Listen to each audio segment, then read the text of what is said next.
Okay, Rabotai, we are on Daf Hey Amud Bet at the Mishnah.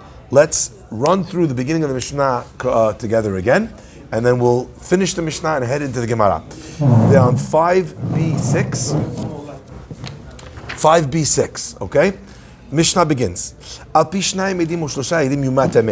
In order to be able to put someone to death, and when we say put someone to death with regards to a death penalty in a case of illegal where someone has committed such a crime, so you always need to have minimum 2 witnesses or 3 witnesses.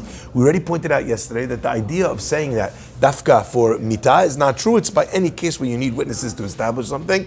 Al pi shnayim edim, through 2 or through 3. Okay? Says the Mishnah, if for 2 people you have witnesses, that's enough. So then why do you have to come? What do you have to come and tell me 3? Says the Mishnah and the Tanakama, the first Mishnah, the original sayer of the Mishnah. It's coming to compare and to connect 3 to 2.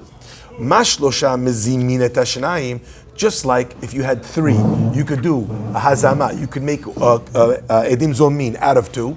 So 3 could make 2 edim zomim. Also 2 could make the 3 edim zomim. How do we know even 100? Says the Gemara, Talmud Lomar, we need another pasuk to say edim, to tell you that edim, that they're considered one group of witnesses, and once you're one group of witnesses, it calls them together collectively edim. So if 2 could be mezim 3, then 2 could also be mezim 100. Relatively straightforward. Rabbi Shimon says, so this same thing, that it says 2 and 3, Rabbi Shimon is learning another lesson from that. What is he learning? Just like 2, if you do 1 out of the 2, it's not enough, it's only 2, like that was what we saw earlier in Rabbi Yehuda ben Tabai. That was his mistake. If you did 1 out of 2, you don't do edim zomin on the other guy. Af shlosha, also 3. Ena neheragin at you shloshtan zomin, until all 3 are zomin. So let's say you do 2 out of the 3, but not 3 out of the 3. And the halakha would be that none of them are zomim. Now their edut would be discredited, that's no question. But you don't have the punishment of edim zomim unless you do all 3. How do we know that?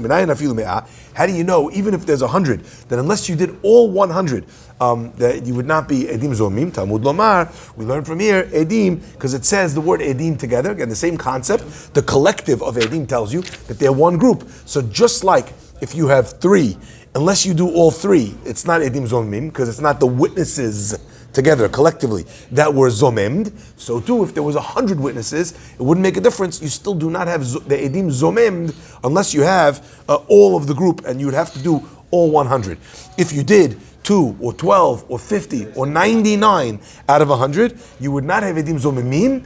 It would be discredited. We wouldn't believe them, but you would not have edim zomim. You would not get the punishment of edim zomim. Now, by the way, interestingly enough, let's say you have a case where we have one guy who saw the testimony, but they want to get the person in trouble. So they only have 1 witness. What do? You bring 3 witnesses, and you make sure that all 3 witnesses were not in the same place at the same time. So there, what would happen? Worst case scenario, what's the worst that could happen to you? Makkot. Someone else will come and they'll testify against you. No, because it would just cancel each other out. Discredited. Yeah. Well, if you get false testimony. 1 minute. Let me prove. But you'd have to prove that. Okay. Right? If you just came and said Imanu Ayitem, that would never be a case of Edim Zomim, because they were all in 3 different places. So if you want to be able to testify falsely and not have the punishment of Edim Zomim, there's a way to do it. Right? Okay. Now, says the Gemara, let's continue. Rabbi Akiva says, Lo ba'ashelishi la'akel ela le'achmir alav. Rabbi Akiva says, I don't necessarily disagree with the 2 of you. Okay? The 2 of you, we're on 5b7 in the art scroll, and we're still on Hey Amud Bet, in the middle of the Mishnah in Rabbi Akiva. You with me? 5b7? Yeah? Ahlan wa sahlan. Wouldn't it still be Makkot if you did, because false testimony, the punishment is Makkot? But you'd have to prove. Okay, but because otherwise, how do we know to believe you? Maybe we should believe them. That is the worst. They just cancel each other out. But that is the worst that could happen. If they could prove it, it'd be the worst that would happen to you. Yes. Okay. Says the Gemara, Rabbi Akiva Omer. Rabbi Akiva says, hold on. I don't necessarily disagree with you in terms of the law that you stated. that, in other words, that you'd have to do edim zomimin everybody in order to make them edim zomimin, or like the first opinion where the Gemara says that 2 could do 3 or 2 could do 100. I agree with both of those things. But Rabbi Akiva says both of those things to me are simple. Because if by logic edim is 2 or 3 or 100, so why would I think that 2 or 3 or 100 are any different to one another? So of course the 2 could invalidate 3, or 2 could invalidate 100. That's not something I need a pasuk for, says Rabbi Akiva. Or the second chidush, that you have to do edim zomim on everybody. Since it says edim, I understand that that's the chidush. It's not something which is extra chidush for me. So therefore, says Rabbi Akiva, why did it need to tell me? If I have the edim word telling me that law, I don't need the 2 and the 3 to tell me the law of the Tanaka, of the Rabbi Tanakama, and I don't need the 2 edim or 3 edim to come to tell me the law of Rabbi Shimon, because I would understand that from the word edim. You see? So Rabbi Akiva argues in the dirasha, not necessarily in the outcome. Says Rabbi Akiva, so what is this extra pasuk telling me? According to 2 witnesses, or according to 3 witnesses, we're going to stand up to edim. What does that tell you? Listen to this is amazing. Says Rabbi Akiva, Lo, but it's not coming to la'akel, to make it lighter, according to you, Rabbi Shimon, that you need to get everybody in order to get anybody, right? Lo ba la'akel, ela la'achmir. It's coming to make it more strict. La'asot dino ki yotze ba'elu, to make your halacha just like those. V'im ken, and therefore, let's just finish what he's saying. What he's telling you is, when 2 witnesses walk into Beit Din, what's going to happen? They're going to obligate the guy to pay the money. 2 witnesses walk into Beit Din, they're going to obligate the guy to get killed if they're bearing witness against him. So when Edim Zomim come and get those guys, who are the people that tried to conspire against you to get you punished? The first 2. The third person, what is he? Gravy. So every time we've learned in Edim Zomim, it has to be that you were going to do something to him that wasn't anyway going to be the case. So Rabbi Akiva says, logically, the third witness, of course he's part of the witnesses. We know that already. But who said that the chidush of edim zomim applies to him? Because the third guy to testify brought nothing new to the court. He didn't change the outcome. He was anyway going to be killed. He didn't do anything. On that, Rabbi Akiva says, the chidush is to be machmir, that the third guy also gets the punishment of edim zomim, even though he added nothing. That's what Rabbi Akiva learns. Brilliant. Because of intent. What do you mean because of intent? You had the same intention to be. See, that's the point. Rabbi Akiva is saying, I need the pasuk to tell me that. Why? Because all the laws that we've established up until now say that the only way edim zomim get the punishment is if you created something new to hurt me. But if 2 guys already said I killed somebody, I'm already a dead man. 2 guys came prior, the third guy came in a row. 1, 2, 3. The third guy added nothing. But since the third guy added nothing, every edim zomin, the condition to get the punishment is that I caused something to you, or was going to cause something to you. The third guy was never going to cause anything to you. Because you already have 2. Okay? So Rabbi Akiva says the chidush of al pi shenayim or shlosha is to come in to tell you that we're strict on the third person to punish him with edim zomin. Brilliant idea. Now Rabbi Akiva shifts from halacha to musar. You know, I'm learning with you guys Sunday, Tuesday, and Thursday Gemara. Okay? But I learn on Monday nights. I have Monday Musar class. Rabbi Akiva wanted to come to Tuesday night, to Sunday, Tuesday, Thursday, and Monday night. Now he comes in with the Musar. Comes to Rabbi Akiva and he says, and by the way, if Hashem takes a guy number 3 who added nothing, he's nitfal, he's only an accessory, he's extra. Tafel, he means he's secondary to the other 2 witnesses, because he didn't do anything. And he's still punished because he joined the evildoers. How much more so, how much more so, Lenitfal, le'oseh mitzvah, ki oseh mitzvah. To someone who's an accessory to a dvar mitzvah, even if he added nothing to the dvar mitzvah. Yeah, and you have 2 people come and one person comes along and he says, I'm collecting money for this tzedakah, and this is what it is, and that's what it is. And he came with 2 people. The guy standing next to him. What did the second guy add? Nothing. He's nitfal, he's an accessory to the mitzvah.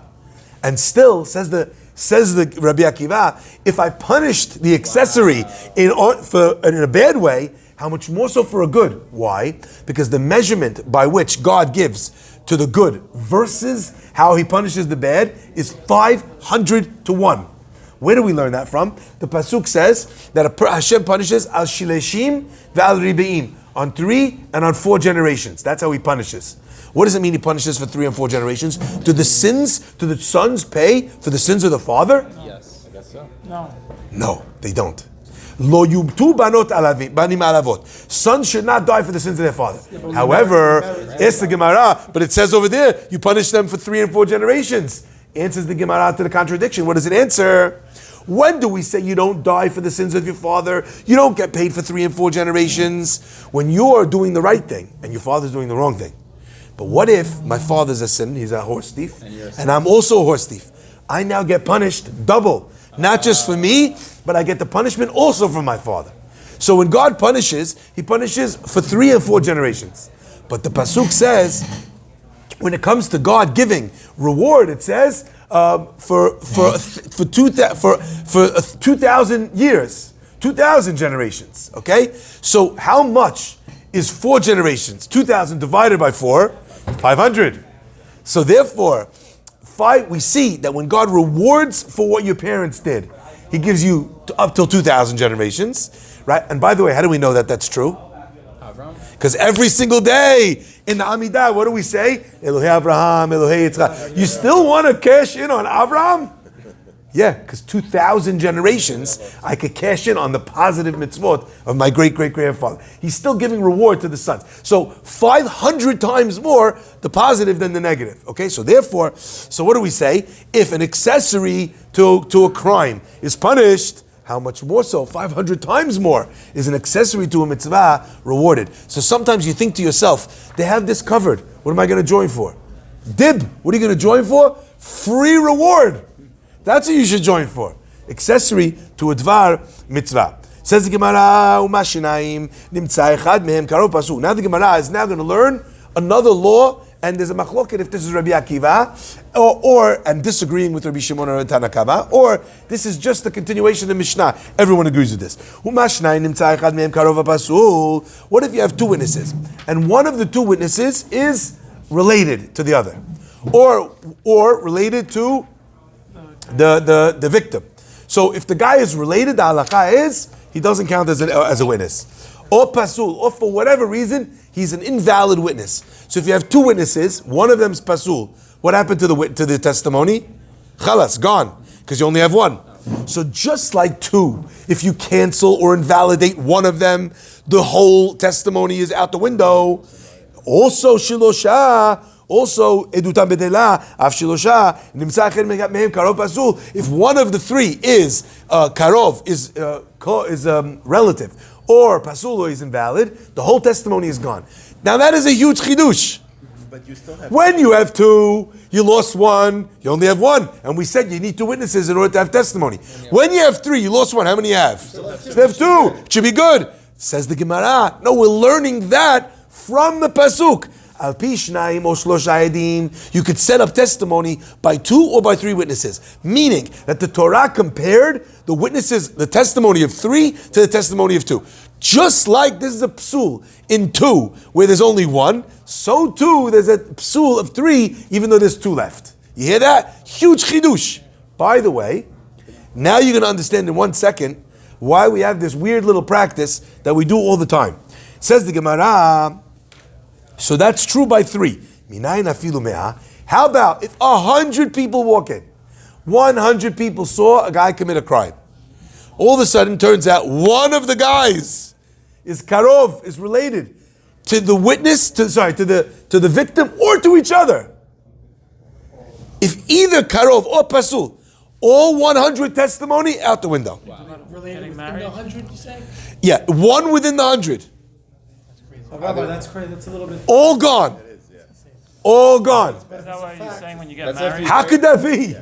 Yeah, that's what Think you're going to say. Excellent. That's why whenever someone gets married, the rabbi says, these are the witnesses to the exclusion of all others. Why? Because if everybody here witnessed it, and one of those guys is related to Chatan and Kala, 100% of the time that's the case. They're going to be related to the Chatan, it's the family. The whole witness is null and void. So what do? We isolate, we put a cocoon around these 2 witnesses These are the witnesses, to the exclusion of everybody else. Therefore, the fact that this guy, and that guy, and that guy, and that guy, and that guy, related to the Chatan, related to the Kala, related to Chatan and Kala, Pasul Edut, they don't invalidate the testimony that's being done of the wedding. So now you see, we learn in the Mishnah, that announcement is this Mishnah. Okay, but you guys are justly annoyed and bothered by the fact that you have 100 witnesses, and one of them is out, or Pasul, or Karov, the whole testimony is gone. Sounds nuts. By the way, really, if you think about it, logically, it's not nuts. It's not crazy. Why? What do we say already? Edim means that this is a body of witnesses. If all of these are one set of witnesses, I don't care if it's 2, 3, 4, 5, 10, a million, a trillion. It's tainted. The witnesses is one body, and we made it pasul. By the way, you should just know, it's very interesting. If you do a medical trial, and you're trying to illustrate that something is safe or not safe, if we find one of the test cases was tampered with, what happens to the entire trial? Throw it out. You could have 50,000 people in the trial. What do you mean there's 49,909? Doesn't matter. This is the trial. The trial is tampered with. Fascinating. So logically, we can understand it, but we're going to see in a minute. If you saw somebody murdering somebody, Yeah. okay, there was 100 witnesses, and one witness was family. It's null and void? Oh, excellent question. We're going to get to that in the Gemara. Justly so. But what should bother you is not the difference between 3 and 100. That's all I was saying. Because technically, the fact that we can make you know what it's like? How many people does it take to make a minyan? 10. Let's say we have 11. Is it a better minyan? No. Is it a better minyan if you have 100? No. Better minyan if you have 1,000,000? No, it's maybe birov am hadrat melech. You have a benefit if you're one of the first 10. You have a benefit, and it's better. It's a bigger kiddush Hashem that we prayed together as a group.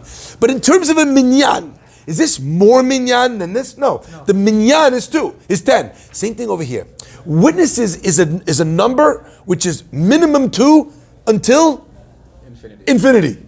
But once this is classified as testimony, breaking the testimony just requires me to invalidate the testimony. So I just want to show you, in logic, you know what it's like? It's like saying this. What is 1 times 0? What is 100 times 0? What is 1,000,000,000 times 0? What do you mean? How could 1,000,000,000,000 times 0 be 0? Because it's times 0. It's not any more of a chidush that 1,000,000,000 times 0 is 0 than to say that 2 times 0 is 0. Being karov or pasul makes the testimony 0. I don't care how much the other number is. Okay? So, but what Bert's pointing out is a technical question, not a logical question. And that technical question should bother us. You have 100 witnesses. What, the guy's going to get off because one of us is related? Can't make sense. How could that be? So let's see. We're going to get there in just a minute. The Gemara says, the Gemara Rabbi Yossi. Rabbi Yossi says, when did we say, listen carefully to this. When did we say that you invalidate one of the witnesses? All of the witnesses are gone. Yani, I got number 3. Now, the other 2, the testimony doesn't count. We don't kill the guy. That's only bidine nefashot. When it comes to capital punishment. Okay? Ava bidine mamonot, when it comes to monetary punishment, compensatory, titkayem. I wish Nathan was here, which so gets under his skin. Titkayem ha'edut, titkayem ha'edut bishar. The witness, the edut stands based on however many are left. Okay? Wow. That's what Rabbi Yossi says. Now, what's the logic between it for Rabbi Yossi?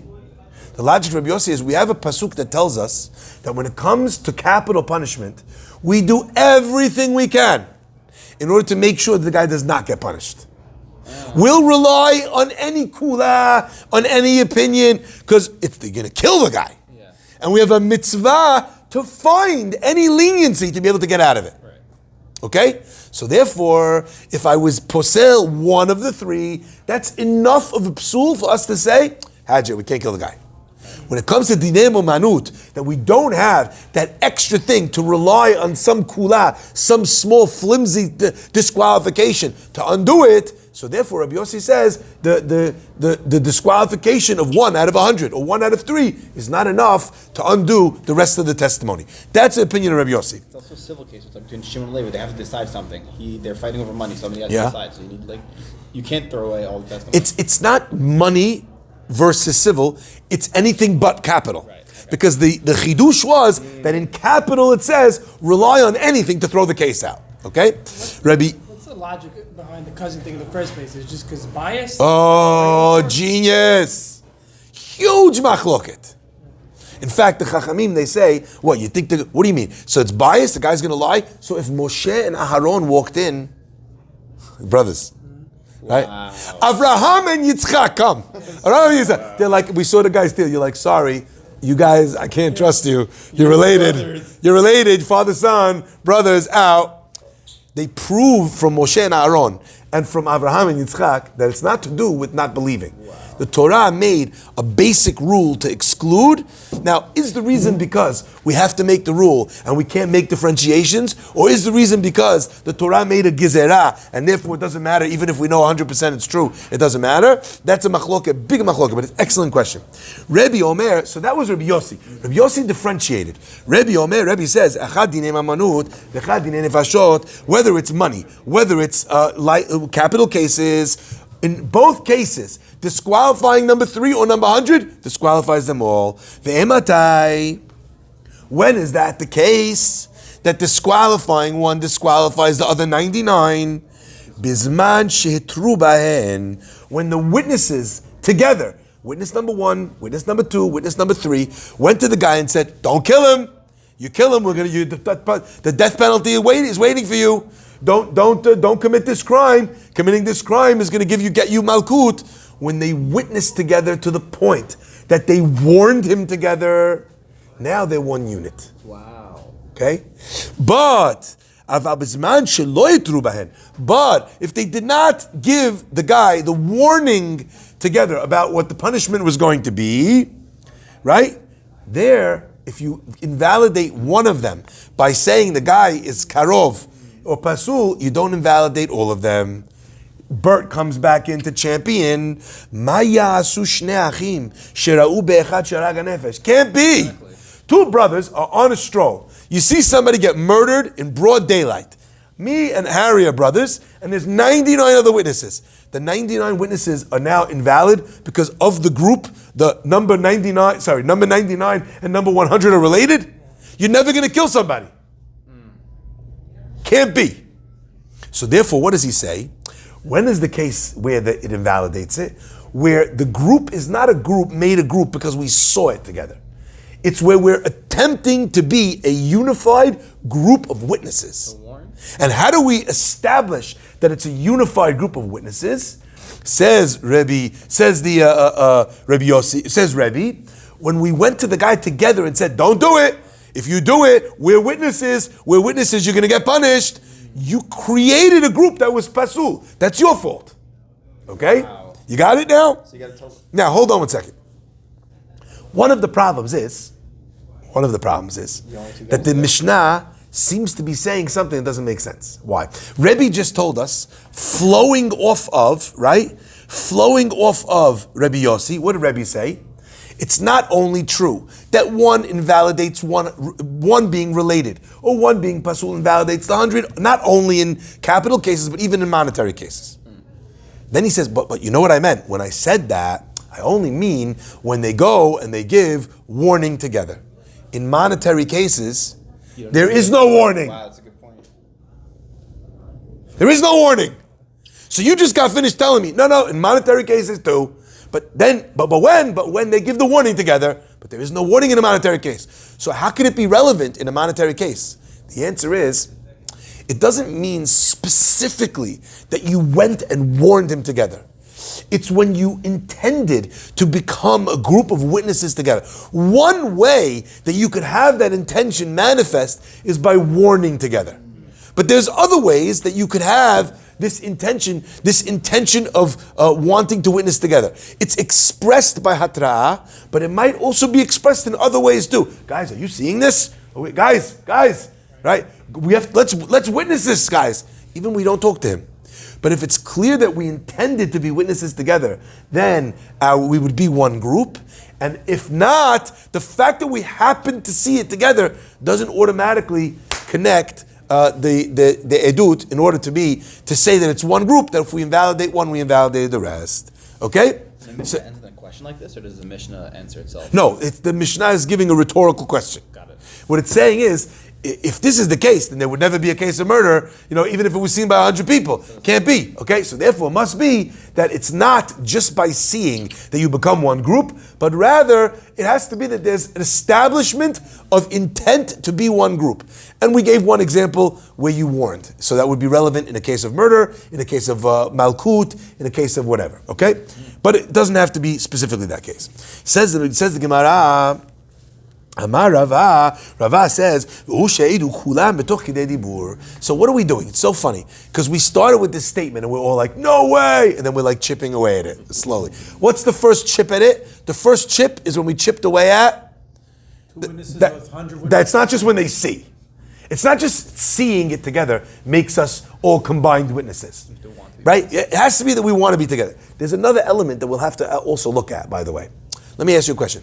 Because really, the Gemara could have given another answer to this. Right? Let's say 2 brothers saw a guy kill. 2 brothers and a third witness. So you know what? You ever remember the what's it called? There used to be this kid's song that it was this little piggy went to the market. This little piggy Came home. stayed home. Stayed home. You know what the answer is? Me and him are brothers, and we saw it with a third guy. And if I go together with 3 of them, then we become pasul because me and him are related, and then I ruin it for the other guy. What does this little piggy do? Stay home. Stay home. Stay home. You don't need to. Yeah. But the answer is actually fantastic, and we'll see because this is machloket and rishonim. One opinion held that it wouldn't help to stay home. Because you're part of the same group. If we establish that we're one group of witnesses, and we were from the first minute pasul as a group, then we were pasul as a group. We don't need someone to find us out in order to be pasul. Testifying. That doesn't matter. Even if he's not testifying. In other words, if 3 of us became witnesses together, and we established that we're one group, let's say by giving testimony, by telling the guy, if you kill him, we're going to kill you. Right? You're going to go to Beit Din. So we are now one cabal, we're one group, but we're inherently pasul. Beit Din doesn't need to find out that we're related in order for it to be pasul edut. We made it pasul. It started off pasul. So the mezamachloke in Rishonim, what happens if they don't go to Beit Din at all? If the pasul guy doesn't go, does it still invalidate it? According to some opinions, it still invalidates it. And it's not so illogical to understand that side of the machloket, okay? However, Rava says something unbelievable. Says Rava, when do we say that all 100 or 3 are connected? When do we say that? Or 50? They have to give testimony, one after the next, and there can't be a space between my testimony and that guy's testimony more than toch kidei dibur. Ask Gemara, what does it mean? Executive order. What does it mean, toch kidei dibur? I wish, Bert. The Gemara is going to make it much worse. What does toch kidei dibur mean? Within the span of speaking. We have this halakha all over the place. What happens if I say, Baruch atah Hashem, right in the Aseret Yemei Teshuvah, and I say, Baruch atah Hashem, ha'el HaKadosh. Am I good? Yeah, you're good. What if I say Ha'el HaKadosh? And then you go to the next bracha. Ha'el HaKadosh. Too late. How long do you have to correct yourself? Toch? Toch? Kedei dibur. Go ahead, Jonah. Seconds. Oh, I thought it was Shalom Rebbe, no? Yeah. How did you learn that? Where did you know that from, Jonah? My Rebbe. Says the Gemara, Amalei Rav Acha Medifti Ravina. Rav Acha, the son of Medifti, said to Ravina, Michdi. What does that mean? Toch kidei dibur hechidami. How long is toch kidei dibur? Kidei she'elat talmid larav. In order for a student to say to his rabbi, how you doing? What does that mean? Shalom alecha Rebbe. What 2 opinions? One opinion is Shalom alecha Rebbe. Second opinion is Shalom alecha Rebbe umori. Hello unto you, my rabbi, my teacher, my master, or Shalom unto you, my rabbi. Either 3 words or 4 words. What is that? 2.5 seconds? Says the Gemara, 1 second. That's impossible. You want to tell me that you have to say, in order to bind the group together, you have to say it needs to be within 3 words of each other? From the time the first guy goes to the time the 100th guy goes, it's impossible that they're going to be within toch kidei dibur, number 100 and number 1. So when do you ever even have a case of 100? Says the Gemara, no. Amalei, Ravina said to Rav Acha, kol chad v'chad b'toch kidei dibur shel chavero. So between 1 and 2, 3 seconds. Between 2 and 3, 3 seconds. Between 3 and 4, So long as they go, they say testimony one after the next, after the next, after the next, after the next, they're together. If you waited more than three seconds between the testimony, they would not be together. So if they get to the 83rd guy and he stumbles a little bit. No problem. So now you have 83. Okay. Okay? Yeah. You have 82. And now 83 goes to the end together. Then you have the second group of 17 witnesses. Okay? Says the Gemara. And if you don't do that, everything beyond that is their own set of witnesses. Okay? Now, by the way, I just want to point this out because this is very big machloket over here between the Mefarshim. Rava just came in and said, when do you have one group when they spoke one after the next after the next? Huge machloket between Rashi and Tosafot. Because remember, we have in this Mishnah two parts to the Mishnah. One part of the Mishnah is the first part of the Mishnah, where we're talking about Edim Zomim, which is our sugya. And what we said over there is if you have 100 and you do Edim Zomim for one of them, you got all 100 Edim Zomim. Rava might be referring to that when he says this law. They're automatically plotters. No, we're not going plotters. I see where you're going though. But the Rava, when he said that in order for them to all be punished, they all have to go one after the next, after the next, after the next, after the next. Okay? But who said that when it comes to the second law of the Mishnah, i.e., with regards to being posel, number 100, that all 100 become pasul, because karov or pasul, who said that that's also part of this? We don't know what Rava is saying his law on. You got it? Yeah. So again, we have in the Mishnah, it talks about 100, a group of 100. It talks about it with regards to making them all edim zomimin. So in other words, let's say in the beginning of the Mishnah, let's say I made 99 edim zomimin and not 100. What happens? What do we say? None of them get edim zomim, right? That's what we said. Yeah, it's just a conflict. Right? So it's just a conflict, nothing happens. What happens if 99 in a row said toch kidei dibur? The last guy is not toch kidei dibur. We would kill all 99. Yeah, the last guy's not a it. Because the last guy is now not a part of the thing. Not part of the 99 that you Therefore, you don't need to zomimim him. So therefore, you would kill everybody. And vice versa, you understand? So we were referring, maybe Rava is only talking about the first case. Look at Rashi for 1 second. You see Rashi on the Gemara? Who she'idu kulam b'tok kedei dibur? Hatam ka'amra matnitan. Over there, the Mishnah said, me'ah kishnayim, 100 is like 2. Aval, when they say it one after the next. Avalim he'idu ashnayim. But if two people said, ula achar zman, and after the allotted time, he'idu acharim, the other ones came along, harehen kishte kitot, they are like two groups of witnesses. What does Rashi say last two words? Bechol davar. Rashi learns Rava is saying his law for anything where you're trying to establish two witnesses, multiple witnesses are connected, that has to be Tokidei Dibur. First and the second part. And if they're separated by Tokidei Dibur, then it's two groups of witnesses for Edim Zomamin, for Pasul, for anything. The brothers, so you can have. That's how you get around. Same thing, that's how you get around it. So Rashi says Rava is for everything. Tosafot, on the other hand, disagrees. What if you witnessed it together as a group? Then you're linked. Sorry? On the back end.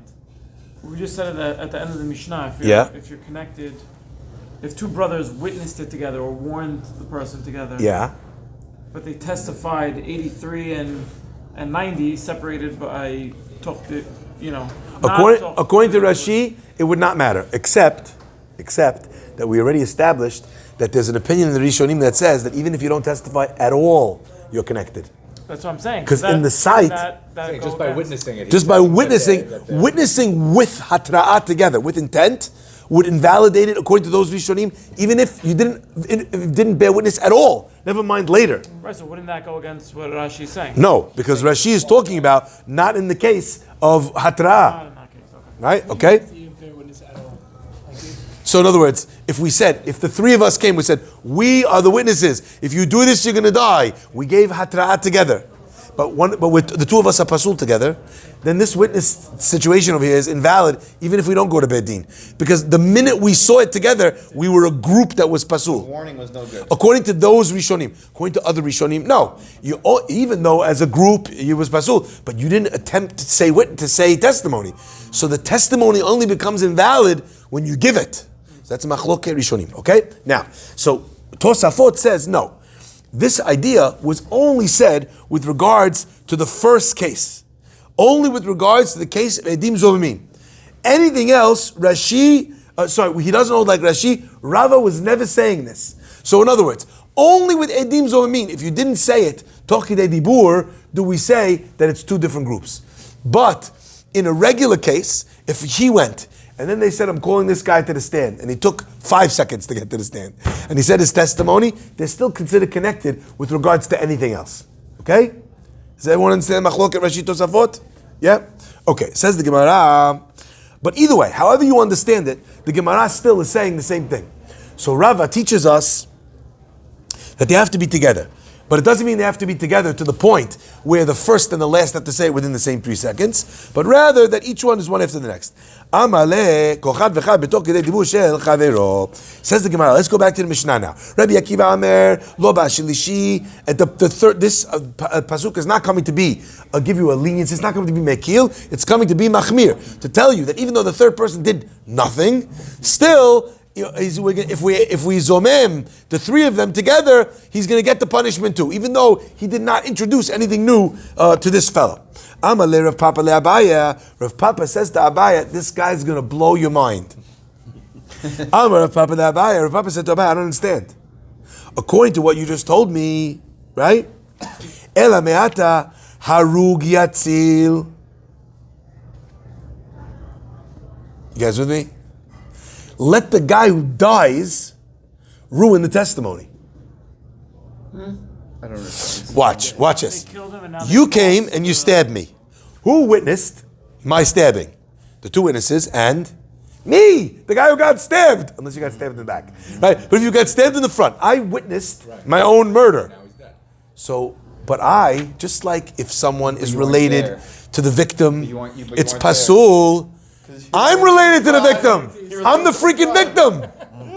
Can I give testimony about my own marriage? Of course not.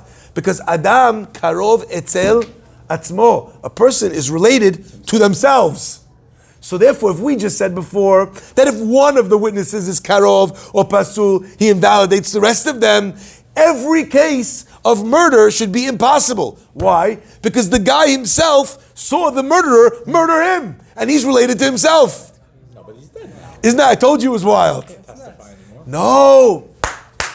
What did I tell you from the Rishonim? It just matters if The act of witnessing itself should pasul it. So you see from Rav Papa, the Rishonim that say what they said, they prove that they're right from Rav Papa's question. Okay? On that the Gemara says, Kishargo, Abaye takes him so seriously that he says, you know what, you're right. He stabbed him in the back. Only case is, stand him in the back. If you stabbed him in the front, you're right, impossible. You can't ever get someone where the guy was stabbed from the front. Rather, I was thinking about this, or if he stabbed him in the dark and only the witnesses had night vision goggles. Okay. What if you had 3 witnesses and then one of the guy dies before they have time to give testimony? So what? Same situation. No, why? Why? Because then the 2 are invalidated. No, I don't need the third guy to testify because when the witnesses were witnessing, they were kosher. Now, one guy just didn't show up. There, the testimony is created. Now, remember, what did we say earlier in the Gemara? We saw that according to Rabbi Yehuda, the only thing that connects the 2 of them is when they had intent to witness. Right. Does the guy who's being murdered have intent to witness? No. Did he warn the other guy, don't kill me, otherwise we're taking you to Beit Din? He didn't warn. So what is the Gemara over here talking about? That's a good question. His brother is the one who stabbed him. Oh, hold on. This is genius. Ready? Watch this. That what unites the people in testimony is only their intent or only their hatra'ah is when, you could argue, when the witnesses are actually false. Because really, what unites false witnesses? A common intent, like a common The fact, common motive. They want something in common. the fact that they had intention to witness together. But when you're witnessing something truly, what makes us witnesses? The fact that we saw it. Right. So maybe Rabbi Yehuda, who says that it's only hatra'ah that gets you to be one group, that's when they're false witnesses. So Rav Papa, who's talking about a case where the guy witnessed with his own eyes the guy's killing him, Rav Papa could ask this question. Genius, okay? Says the Gemara, Rav Papa asks the same question. Nirba Yatzil. Let's say you have a situation where someone committed adultery with someone, or whether it was a man or a woman, but the person is being raped by this person, adulterous relationship. The guy saw that the fellow, the person is murovea. Gemara says, Kishiravao me'achorav. It's talking about where the act of adultery happened from behind the person, so therefore he himself did not witness. Gemara says, but if Papa asks, Horeg v'rovea yotzilu. Anyone get this? I just told you that the victim should invalidate it. Ask the Gemara, forget the victim for a second. You're telling me that the victim can't bear witness. Why? Because it was behind him. But the guy who killed him, he saw the act of murder. The guy who does the act of rape, he saw the act of rape. He's related to himself. So who is the witnesses of this act of murder that I committed? You two kosher witnesses, and me, and I'm related to myself. So us group now can't invalidate me because I invalidate the testimony. Says the Gemara, Ishtik. Abayas, he didn't know what to answer. Good point. When he came to Rava asked the same question. Okay? Amaleh. He said to him, Yakum davar. The pasuk says that al pishnayim edim, through two witnesses or three witnesses, Yakum davar. Should the thing be established? That's what Yakum davar means. B'mekayme davar hakatuv medaber. When we said this idea, that's only mentioned. This idea of including these witnesses to be able to make a bigger group and a bigger group is only in people that are establishing the fact. Not the people that are murderers or victim. They're not the ones that are establishing the fact. They're the story.